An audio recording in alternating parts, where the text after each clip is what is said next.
अस्सलाम वालेकुम। कैसे हैं दोस्तों? मैं हूं राशिद अहमद। आप देख रहे हैं मेरा channel health education and medical awareness.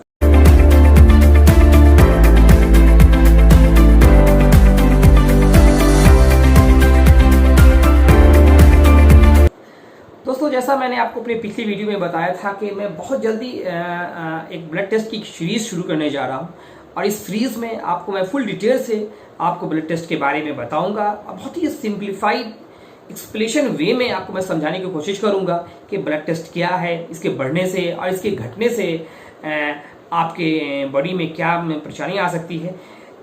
तो ये सीरीज मैं शुरू कर रहा हूँ। इसके लिए मैंने सबसे पहले बहुत ही कॉमन टेस्ट को लिया है जिसको सीबीसी कहते हैं, कंप्लीट ब्लड काउंट कहते हैं। ये एक बहुत ही नॉर्मल टेस्ट है, बहुत बेसिक टेस्ट है जिसको हर बीमारी से पहले, हर टेस्ट करने से पहले इस टेस्ट को जरूर किया जाता है। इसलिए इस टेस्ट का जानना आप लोग के लिए बहुत ज़्यादा ज़रूरी है क्योंकि ये बहुत ही कॉमन टेस्ट है, इसको हर बीमारी से पहले किया जाता है। तो चलिए शुरू करते हैं। सीबीसी एक वो टेस्ट है, वो एक ब्लड टेस्ट है जिसमें ब्लड की कॉन्सेंट्रेशन, क्वालिटी, शेप, साइज इनको चेक किया जाता है। बेसिकली बॉडी में जो 3 प्रकार के सेल्स पाए जाते हैं, आरबीसी, डब्ल्यूबीसी एंड प्लेटलेट, और इन्हीं तीनों सेल्स और इन तीनों सेल्स के कंपोनेंट्स को ही बेसिकली सीबीसी कहा जाता है। तो अब सबसे पहले बात आती है कि आरबीसी क्या है। आरबीसी के बारे में हमें जान जाते हैं कि आरबीसी ये वो सेल्स हैं जो आपके लिए ऑक्सीजन लाने का काम करती है। ये ऑक्सीजन कहाँ से लाती है? ये ऑक्सीजन लंग से ला जाती है। और आरबीसी में क्या पाया जाता है? और आरबीसी में हीमोग्लोबिन पाया जाता है। इसलिए सीबीसी टेस्ट में हीमोग्लोबिन के लेवल को भी चेक किया जाता है।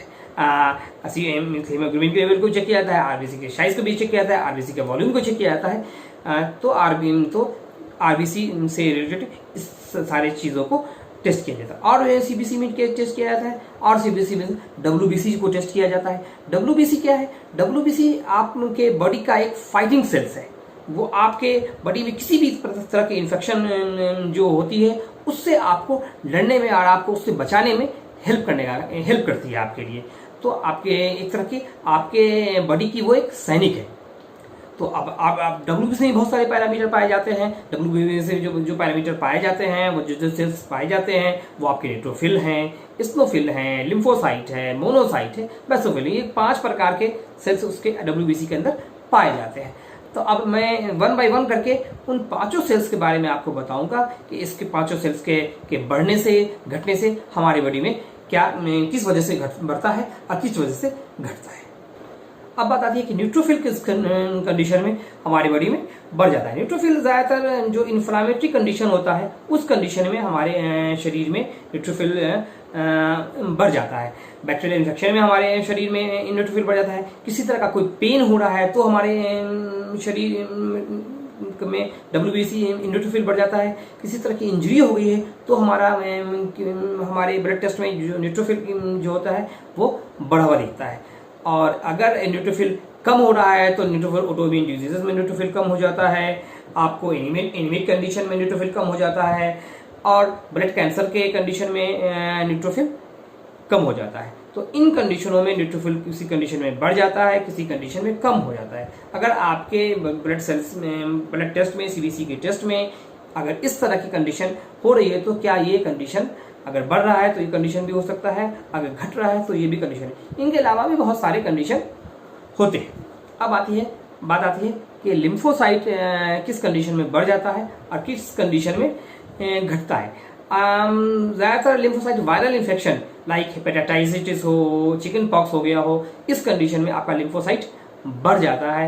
बैक्टीरियल इन्फेक्शन हो, वोमिंग हो रही हो, आपको कफ हो रहा हो, इस कंडीशन में आपका ट्यूबरकुलोसिस हो गया है आपको है, या आपको ल्यूकेमिया के आप पेशेंट है, उस कंडीशन में आपका लिम्फोसाइट बढ़ा हुआ पाया जाएगा। अगर आपकी बॉडी में लिम्फोसाइट कम है तो हो सकता है कि आपको ऑटो इम्यून डिसऑर्डर हो, आर्थराइटिस हो, जिसे लोग गठिया भी कहते हैं, उस कंडीशन में लिम्फोसाइट्स हमारे बॉडी में कम पाया जाता है। अगर बोन मैरो डिसऑर्डर है उस कंडीशन में भी लिम्फोसाइट कम हो जाता है, या कीमोथेरेपी चल रही है हमारी किसी कैंसर के वजह से तो उस कंडीशन में भी हमारा लिम्फोसाइट हमारी बॉडी सेल्स में कम पाया जाता है, बॉडी में कम पाया जाता है। अब बात आती है कि इस्नोफिल हमारी बॉडी में किस कंडीशन में बढ़ जाता है। इस्नोफिल हमारी बॉडी में ना मोस्टली एलर्जिक कंडीशन में बढ़ जाता है। अगर आपको किसी तरह की कोई एलर्जी हो रही है आपकी बॉडी में, उस कंडीशन में आपका इस्नोफिल हमारी बॉडी में बढ़ा हुआ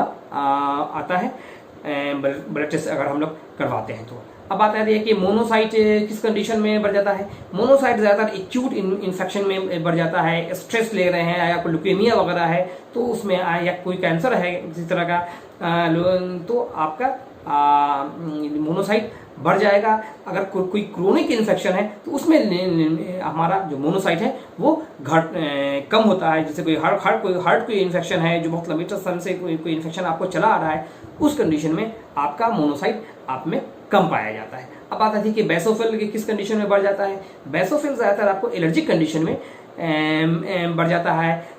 और बेसोफिल कम किस कंडीशन में होता है। बेसोफिल अस्थमा की कंडीशन में, ट्यूबरकुलोसिस की कंडीशन में आपके शरीर में कम पाया जाता है। अब बात आती है कि हमारे शरीर में प्लेटलेट्स क्या है। आप प्लेटलेट्स किसे कहते हैं। प्लेटलेट्स ये वो सेल है जो ब्लड को क्लॉटिंग जो ब्लड को क्लॉटिंग का काम करती है। यानी कि अगर किसी तरह से कि आपकी हाथ में या कहीं पे भी कोई कट लग जाता है तो ब्लड बहना शुरू हो जाता है, तो ये प्लेटलेट का ही काम होता है कि आपके को ब्लड को क्लॉट करने में आपकी मदद करता है वो। यानी अगर प्लेटलेट आपके ब्लड में सफिशिएंट है तो आपका जो खून बहना अपने टाइम के हिसाब से रुक जाएगा। अगर आपके शरीर में बहुत ज़्यादा ब्लड बह रहा है तो इसके आपके ब्लड में प्लेटलेट की कमी हो गई है। अगर हमारे ब्लड में प्लेटलेट बहुत कम हो गई है, ब्लीडिंग लगातार हो रही है, तो इसको हम लोग थ्रोम्बोसाइटोपिनिया कहते हैं। और अगर आपके ब्लड में प्लेटलेट बहुत ज़्यादा है तो उसको थ्रोम्बोसाइटोसिस कहते हैं। और ये ज़्यादातर वायरल इन्फेक्शन या डिहाइड्रेशन में आपका प्लेटलेट कभी कभी बढ़ जाता है। जो प्लेटलेट की नॉर्मल रेंज होती है वो लगभग 4.5 लाख के आसपास होती है, 1.5 लाख से 4.5 लाख के आसपास होती है। अगर इससे ज़्यादा हो रही है, प्लेटलेट आपका बढ़ गया है, तो ये मोस्टली डिहाइड्रेशन के कंडीशन में या वायरल इन्फेक्शन के कंडीशन में बढ़ जाता है। और आपका अगर प्लेटलेट्स कम हो रहा है तो उसके भी बहुत सारे कंडीशन हैं। आपको नॉर्मल फीवर, डेंगू के फीवर में भी प्लेटलेट कम हो जाता है। अभी बहुत सारे कंडीशन हैं जिसमें प्लेटलेट कम हो जाता है, जो इसको मैं आगे नेक्स्ट वीडियो में अपने फुल डिटेल से बताऊंगा कि प्लेटलेट किस कंडीशन में कम होता है, इसका क्या कारण है। तो प्लेटलेट पे मैं सिंगल वीडियो लेकर के आऊँगा, क्योंकि एक अच्छा चैप्टर है और इसको जानना आप लोगों के लिए बहुत ज़रूरी है। अब बात आती है कि पीसीवी किसे कहते हैं। पीसीवी को एक अलग नाम से भी जाना जाता है, हेमोक्रेट नाम से जाना जाता है। इसका मतलब ये होता है कि आपके ब्लड के अंदर आरबीसी है।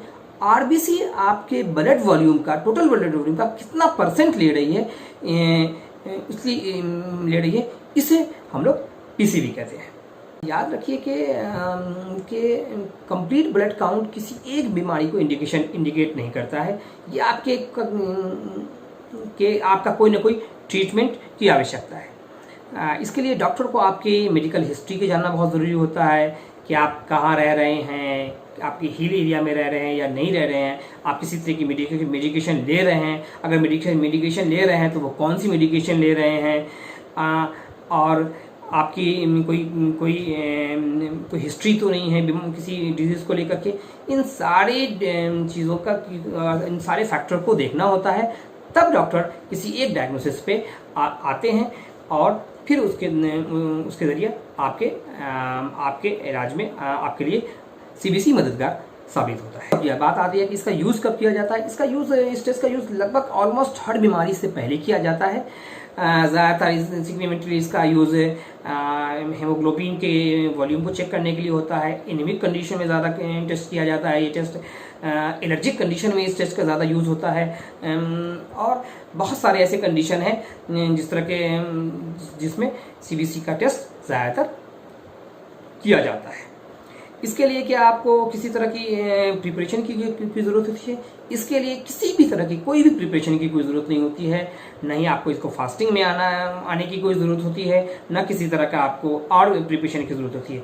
ये एक रैंडमली टेस्ट है। इसको आप 24 आवर में कभी भी किसी वक्त भी इस टेस्ट को लैब में आकर के आप करा सकते हैं। मैं अपने नेक्स्ट वीडियो में आपको सीबीसी के और पैरामीटर्स के बारे में बताऊंगा, और मैं उसके नॉर्मल और एबनॉर्मल के बारे में बताऊंगा कि कोई भी रिपोर्ट एबनॉर्मल होती है तो उसके क्या कारण होते हैं, किस कंडीशन में एबनॉर्मल रिपोर्ट आती है, उस सारे एबनॉर्मल के कारण को फुल डिटेल से आपको समझाने की कोशिश करूँगा। तो इस तरह से मेरी वीडियो का आप हमेशा देखते रहिए, आपको बहुत तरह की आपको मदद मिलेगी। आप मेरी वीडियो को शेयर कीजिए, लाइक कीजिए और मेरे चैनल को सब्सक्राइब ज़रूर कीजिए।